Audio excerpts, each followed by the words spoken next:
तो हेलो नमस्कार दोस्तों, स्वागत है आपका हमारे यूट्यूब चैनल में। आज लेकर आए हैं हम मध्य प्रदेश से जुड़ी एक और नई भर्ती की जानकारी जो कि निकली है जिला विधिक सेवा प्राधिकरण में। तो चलिए देखते हैं इसमें कौन कौन से पद रहने वाले हैं, साथ ही साथ इसकी योग्यता क्या रहने वाली है। वहीं आयु सीमा और सैलरी की भी बात करेंगे। तो चलिए जानते हैं इसमें क्या योग्यता मांगी गई है और इसकी सैलरी क्या रहने वाली है। तो यह भर्ती निकाली गई है जिला विधिक सेवा प्राधिकरण बुरहानपुर में। 20/2/2025 को इसका विज्ञापन जारी हुआ है जो कि कार्यालय जिला विधिक सेवा प्राधिकरण बुरहानपुर से जारी किया गया है। इसमें ऑफिस असिस्टेंट का एक पद रहने वाला है, ऑफिस असिस्टेंट का एक पद रहने वाला है, साथ ही साथ ऑफिस प्यून का एक पद रहने वाला है। आवेदन प्रारंभ करने की तिथि की बात करते हैं तो आवेदन प्रारंभ इसके होंगे। आवेदन प्रारंभ करने की तिथि की बात करते हैं तो 20 फरवरी 2025 से इसके आवेदन प्रारंभ किए जा चुके हैं। साथ ही साथ इसके आवेदन की अंतिम तिथि की बात करते हैं तो 12 मार्च 2025 इसके आवेदन की अंतिम तिथि रखी गई है। वहीं इसकी चयन सूची की बात करते हैं तो चयन सूची कब जारी होगी। चयन सूची जारी होगी 24 मार्च 2025 को। साथ ही साथ इसमें पात्र पाए गए उम्मीदवारों की सूची रहेगी। वहीं साक्षात्कार की दिनांक के बाद में सूचित किया जाएगा। साक्षात्कार के माध्यम से यहाँ पर चयन होने वाला है। तो चलिए देखते हैं और इसमें योग्यता क्या मांगी गई है। ऑफिस असिस्टेंट के लिए की बात करते हैं तो यहाँ पर ऑफिस असिस्टेंट का एक पद रहने वाला है। साथ ही साथ सैलरी की बात करते हैं तो यहाँ पर सैलरी 15,000 रुपये रहने वाली है। यह संविदा आधार पर यहाँ पद रखे गए हैं। संविदा आधार पर यह पद रहने वाले हैं। मान्यता प्राप्त संस्था से स्नातक की उपाधि होना अनिवार्य है। देखिए योग्यता की बात करते हैं तो यहाँ पर क्या मांगा गया है, स्नातक की उपाधि होना चाहिए। साथ ही साथ CBCD का वैध प्रमाण पत्र होना जरूरी है। इसके साथ ही लेख के संधारण एवं उसकी प्रोसेसिंग का ज्ञान होना चाहिए। मौखिक लिखित सूचना उत्कृष्ट योग्यता होनी चाहिए। साथ ही साथ MS वर्ड कंप्यूटर का कार्य करने और डाटा एंट्री ऑपरेटर के कार्य का ज्ञान होना चाहिए।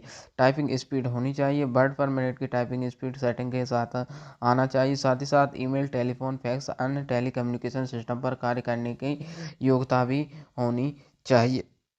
वहीं ऑफिस प्यून की बात करते हैं तो ऑफिस प्यून का एक पद निकाला गया है। ऑफिस प्यून की बात करते हैं तो ऑफिस प्यून का एक पद है जिसकी सैलरी रहने वाली है 10,000 रुपये। और इसकी शैक्षणिक योग्यता की बात करते हैं तो शैक्षणिक योग्यता इसमें 8वीं पास मांगा गया है, 8वीं पास मांगी गई है।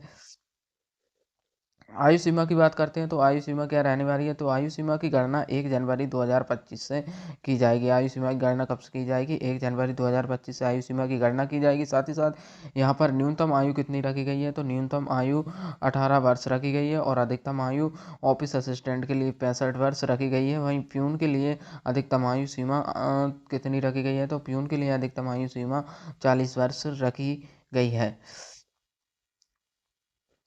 आवेदन पत्र भरने की निर्देश और विधि देखते हैं। तो चलिए देखते हैं आवेदन पत्र कैसे जमा करने हैं। तो आवेदन पत्र आपको ऑफलाइन जमा करना है, या तो आप स्वयं उपस्थित होकर कर सकते हैं या रजिस्टर्ड डाक के द्वारा आवेदन पत्र भरकर आप प्रेषित कर सकते हैं, जिसकी अंतिम तिथि 12/3/2025 कार्यालय समय 5 बजे तक यहाँ पर आवेदन पत्र जमा किए जा सकेंगे।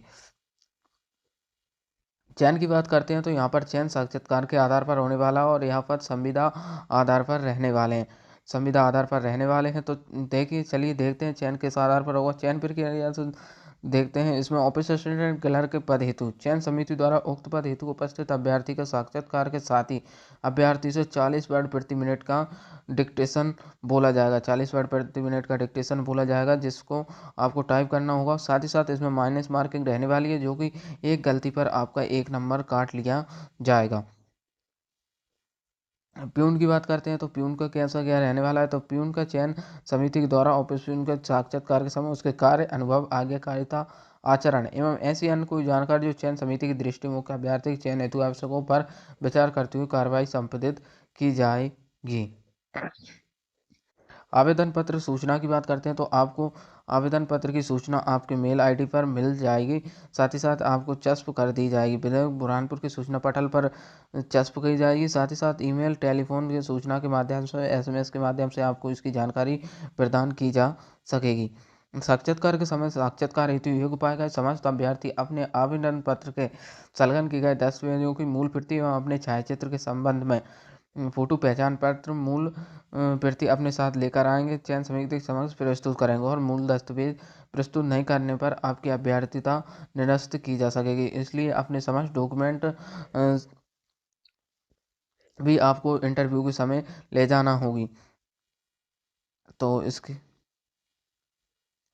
आवेदन प्रूफ की बात करते हैं तो आवेदन आप इसकी ऑफिशियल वेबसाइट से भी डाउनलोड कर सकते हैं। साथ ही साथ हमारे टेलीग्राम ग्रुप और व्हाट्सएप ग्रुप से भी इसको डाउनलोड कर सकते हैं, जिसकी लिंक आपको हमारे वीडियो के डिस्क्रिप्शन में मिल जाएगी। आवेदन की बात करते हैं तो चलिए आवेदन में आपको यहाँ पर आपका एक फ़ोटो लगाना होगा। फ़ोटो की बात करते हैं, यहाँ पर आपका फ़ोटो लगेगा। साथ ही साथ अभ्यर्थी का नाम, पिता का नाम, जन्म तिथि, लिंग स्त्री पुरुष सामान्य आपको आवेदन फॉर्म भरकर इसका प्रूफ दे के लिए आप इसको संपूर्ण जानकारी इसमें भरकर, साथ ही साथ इसमें अपने समस्त डॉक्यूमेंट सेल्फ अटेस्ट करके कहाँ पर प्रस्तुत करना है, तो यह आवेदन पत्र आपको प्रस्तुत करना है। चलिए देख लेते हैं आवेदन पत्र प्रस्तुत करना।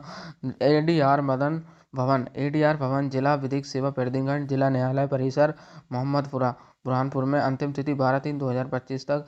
कार्यालयीन समय के लिए 5 बजे तक आप उपस्थित होकर अपना आवेदन जमा कर सकते हैं।